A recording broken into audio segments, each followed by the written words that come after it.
Então, pessoal, nós estaremos falando sobre a primeira lição fala sobre Daniel ora por um despertamento. Como vocês bem me conhecem, eu tenho o canal. Você que não se inscreveu, se inscreva no canal lá, Sebastian Sena Vídeos. Eu tenho alguns estudos, algumas pregações e agora estou me comprometendo a estar comentando todas as lições do trimestre, do terceiro trimestre que se inicia hoje.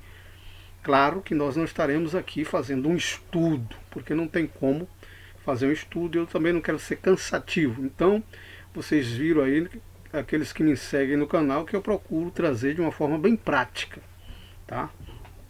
Eu não vou aqui ficar falando de muita história, embora é muito importante, estrutural, falar sobre o fundo histórico, mas eu estarei de repente falando sobre o fundo histórico, sim, num assunto bem claro, né? Porque eu precisaria de muito tempo. Então, existem pregadores aí que querem pregar a Bíblia 40 minutos, em 40 minutos falar de Gênesis e Apocalipse, e não dá, né? Então, estarei aqui trazendo para vocês, dando uma pimentada no assunto para você ter olhos críticos, ler a revista e você mesmo estudar e entender. Então nós estaremos aclarando o assunto, o básico do assunto, tá? Então aqui nós vemos que a primeira lição fala sobre Daniel ora por um despertamento. Então nós vamos falar um pouco sobre Daniel e sobre a oração dele, que é o básico desta lição. O texto áureo diz assim, está em Tiago 5,16: confessai as vossas culpas uns aos outros e orai uns pelos outros, para que sareis. A oração feita por um justo pode muito em seus efeitos. A verdade prática diz assim, ó: o crente dedicado à oração pode exercer influência no céu, na terra e até contra os poderes malignos, tá? Claro, todo mundo sabe disso. Então nós vamos ler já aqui a introdução que está escrita na sua lição aí, que nós falamos que iríamos usar a sua lição aí que você tem. Os crentes fiéis brilham como a luz e resplandecem no meio de uma geração corrupta e perversa. Assim era Daniel quando, no ano de 606 a.C., foi levado cativo para a Babilônia. Está escrito em Daniel, capítulo 1, do 1 ao 4 e o versículo 6. Ele era ainda muito jovem, tinha cerca de 15 anos. Muitos anos depois, Daniel gozava de elevado conceito no reino da Babilônia. Daniel foi despertado a orar. Na revista que você tem está escrito assim: ao ler o profeta Jeremias, ele observou que os 70 anos de cativeiro na Babilônia estava para findar. Todavia, ainda não era possível notar qualquer sinal de que alguma coisa estivesse acontecendo na direção de uma mudança radical. Assim Daniel começou a orar com jejum, cobrindo-se de saco e cinza em sinal de profunda tristeza, e orou com perseverança. Daniel vivia uma vida consagrada a Deus. Isso dava-lhe condições de orar. A Bíblia diz: oração dos retos em seu contentamento. E o seu contentamento. E ele escutará a oração dos justos. Provérbios 15, 29. Daniel não se misturou com os paganismos e vivia conforme sua consciência no temor do Senhor. Daniel é considerado como exemplo de um modelo para os crentes de todos os tempos. A estatura espiritual de Daniel capacitava para enfrentar o verdadeiro combate em oração. Muitos crentes não conseguem servir de ajuda decisiva com as suas orações, porque nunca chegaram a experimentar o que significa combater em oração. O que significa perseverar firmemente em oração.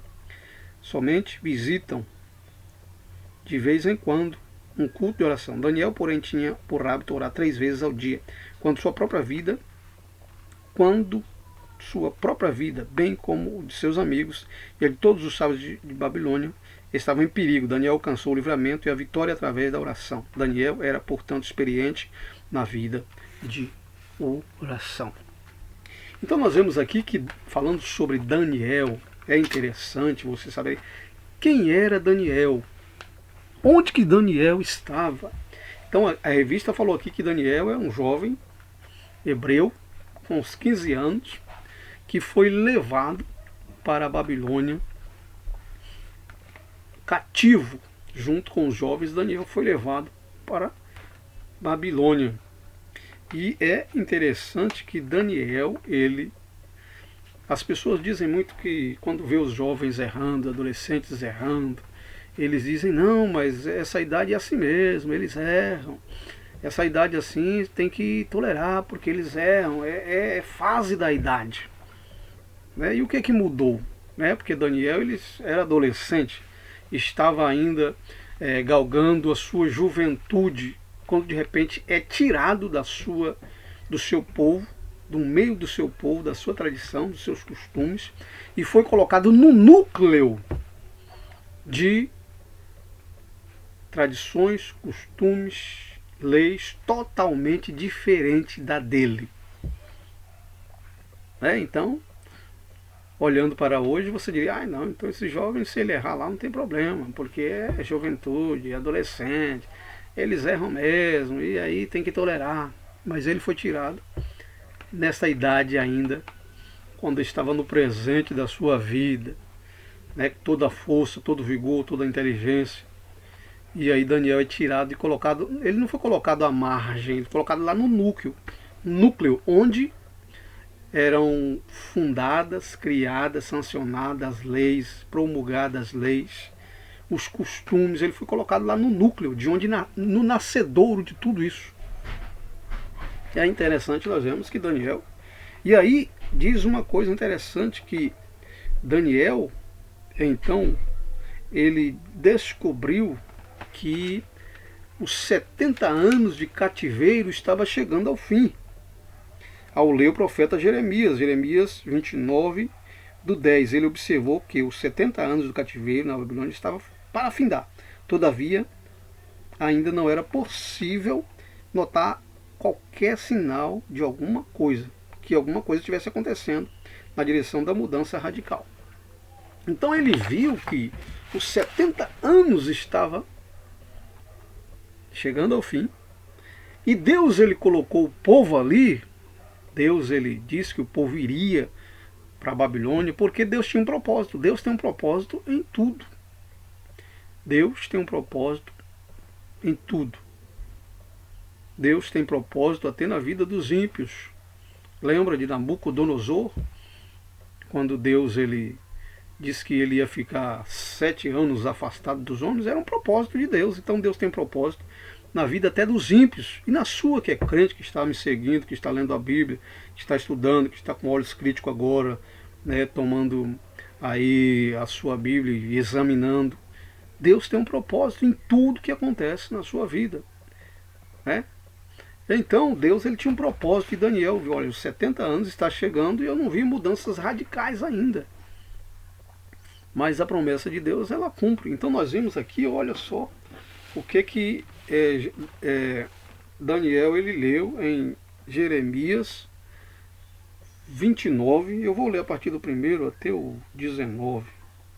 Diz assim: essas são as palavras da carta de Jeremias, o profeta, enviou de Jerusalém ao resto dos anciãos do cativeiro, como também aos sacerdotes e aos profetas de todo o povo, que Nabucodonosor havia transportado de Jerusalém para a Babilônia.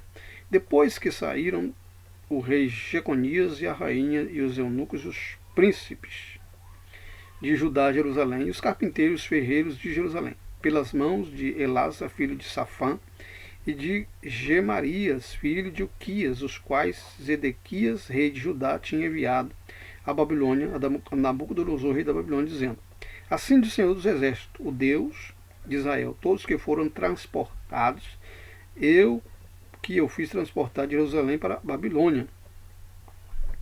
Edificai casa, habitai-as, plantai jardins e comei o seu fruto.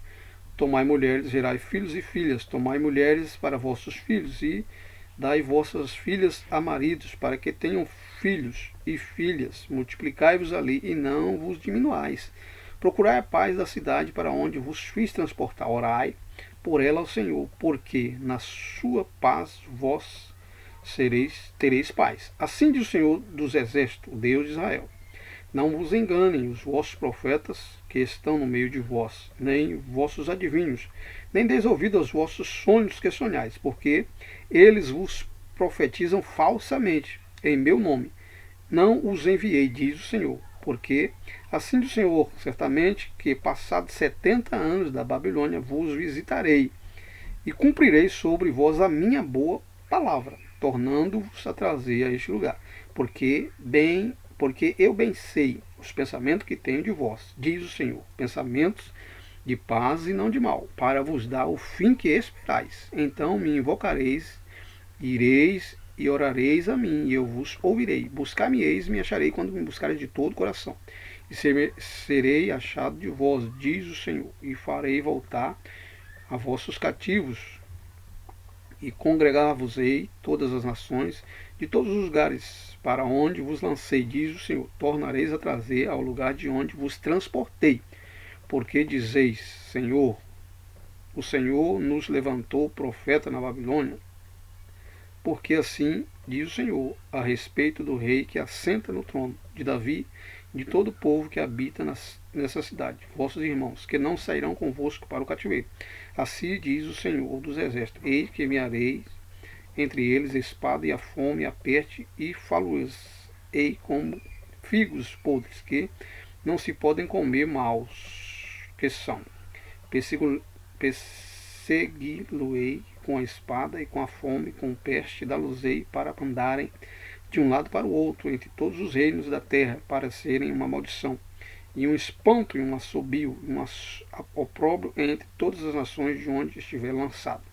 Porquanto não deram ouvido à minha palavra, diz o Senhor, enviando-lhes os meus servos e profetas, madrugando e enviando, mas vós não escutaste, diz o Senhor. Vós, pois, ouvi a minha palavra, todos os cativeiros que enviei de Jerusalém para a Babilônia. Então, Deus estava dizendo, através de Jeremias, vocês vão para lá. Edifiquem em casa, formem família, suas filhas casem, deem marido às vossas filhas, esposa aos vossos filhos, edificai, orai pela paz, porque vão ficar 70 anos, porque Deus ele tem um propósito na vida daqueles que ele se transportou, como disse, Deus tem um propósito em tudo que acontece. Assim como Deus tem um propósito nesta pandemia, na vida dos crentes. Deus ele tem um propósito. Por que Deus deixou vir? Deus ele tem um propósito. E todos nós sabemos que com certeza esse propósito é que nós saiamos melhor, que nós venhamos rever os nossos conceitos. Eu sei que tem pessoas que apanham e não aprendem, né?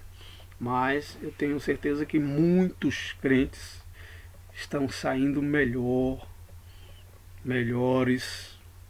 sairão melhores, porque a pandemia não acabou ainda.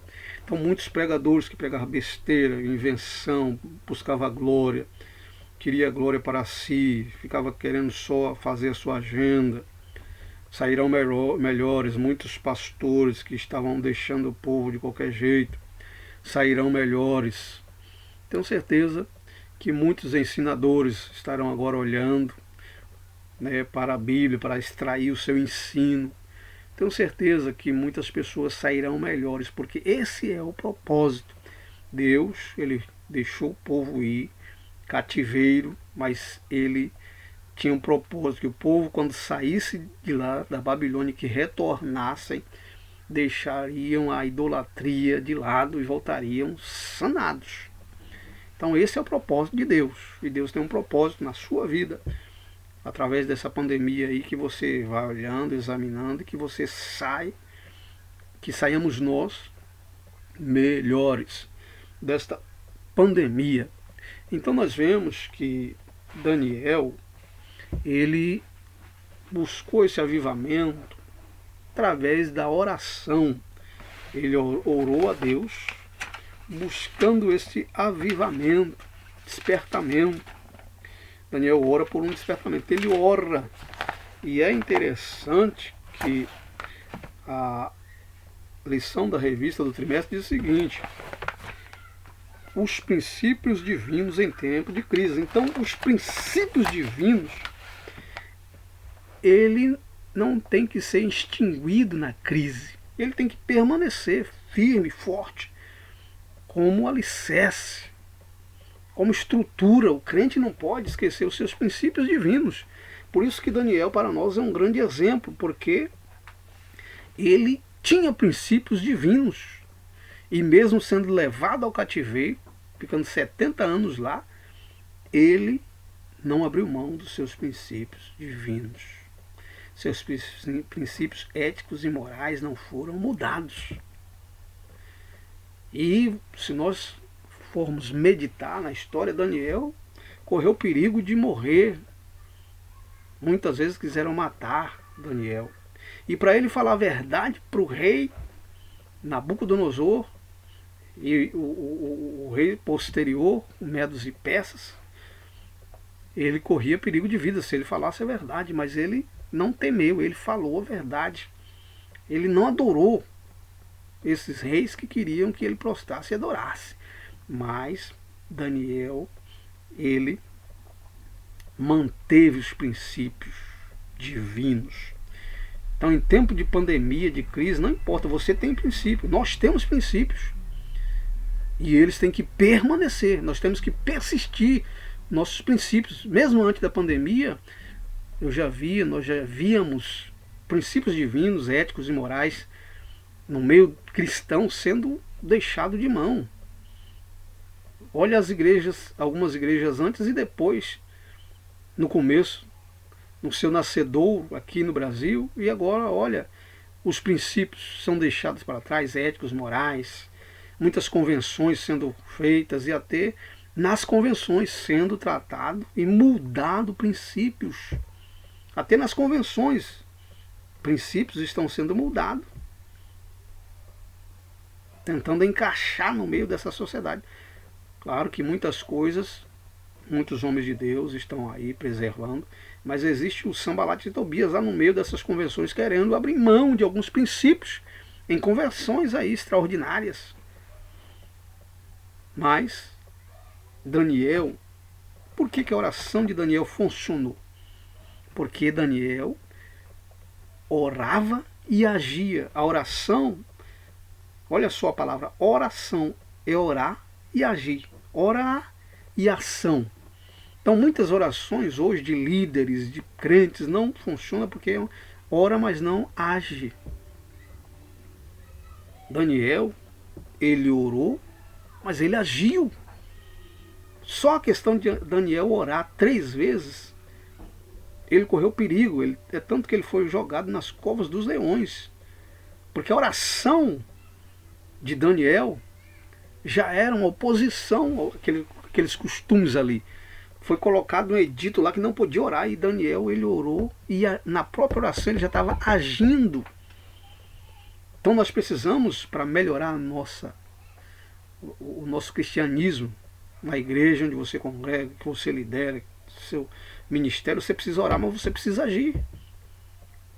Gideão, ele se colocou diante de Deus, mas ele teve que agir, derrubar o deus Dagon lá. Então o crente, você quer uma igreja melhor, você tem que orar para que Deus abençoe, mas de repente mudar essa liderança que você tem aí, esses líderes aí que não tem projetos e para eles tanto faz, a igreja não cresce e fica as mesmas lideranças, o trabalho que os líderes estão fazendo não cresce, o pastor ora, mas não muda a liderança. O nosso país ora, mas alguns votam no mesmo político. O que vai mudar?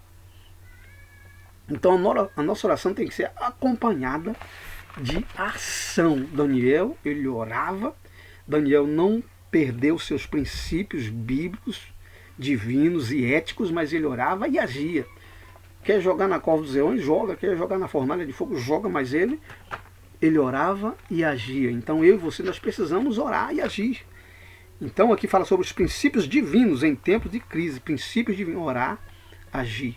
Não perca os seus princípios, mesmo em pandemia, na tribulação, na luta, nos problemas. Continue perseverando, porque Deus é fiel para cumprir. E Deus tem um projeto, um propósito em todo esse tratado que nós estamos passando através dessas pandemias aí. Só que até agora, às vezes, nós estamos vendo aí pessoas agindo da mesma forma que agiam antes. Pessoas querendo glória para si, pregadores querendo glória para si, líderes arrogantes, que é só ele que faz, só eu posso, e os outros não prestam. Então nós precisamos dar uma chacoalhada, arrumar o altar. O altar está bagunçado. Coloca as 12 pedras, cada qual no seu lugar. Tem pedra fora do lugar aí. O lugar dela não é esse. Na sua vida, na minha vida, tem coisas que a gente precisa organizar. Então Daniel, ele era e foi um grande exemplo para nós. E aí nós vemos que Daniel, ele viu, percebeu o que estava acontecendo, começou a orar a Deus, se colocou no lugar do povo, ora a Deus pelo despertamento, e aí Deus, ele libertou o povo, olhou, né, para Ciro, chamou Ciro de pastor, porque assim como Deus tratou com Nabucodonosor, fazendo ele ter conhecimento que Deus era o único Deus, quando ele ficou 7 anos lá comendo como bicho, com certeza Daniel pregando, ele reconheceu que Deus era o único, e assim também o Ciro também, através de Daniel, teve conhecimento que Deus era o único e que aquele povo era de Deus, eles precisavam voltar. Mas Daniel foi a peça principal ali para que Deus mudasse a trajetória daquele povo. E Deus quer usar você. Você que é pastor, você que é membro, você que é líder, Deus quer usar você nessa crise, nessa pandemia. Deus quer usar você com princípios divinos, com tua oração e ação, e Deus pode mudar a história da nação, do estado, da rua, do bairro, da tua família, da tua igreja, usando você e usando a mim também. Então, meus queridos, continuem. É apenas uma introdução aqui, nós estaremos falando mais nas próximas lições. Então se inscreva no canal aí, de uma forma prática. Tá? Nós não vamos entrar muito na história aqui, senão eu falar o nome de um monte de gente, AC, DC, e você vai se perder. Então, assunto básico, nós estaremos trazendo clara evidência aqui. Nos acompanhe, assim como você acompanha também a pré-aula, a live da nossa sede, com o Fábio e Maurício, agora o Rosenildo também. Acompanhe eles e as demais, o Caramuru Afonso aí do Belém e as demais lives aí, que você estará mais inteirado no assunto. Que Deus te abençoe e te guarde. Se inscreva, dá um like, um joinha, e no próximo vídeo aí nós estaremos juntos falando sobre a segunda lição do terceiro trimestre de 2020. E Deus em Cristo te abençoe e te guarde. Amém e amém.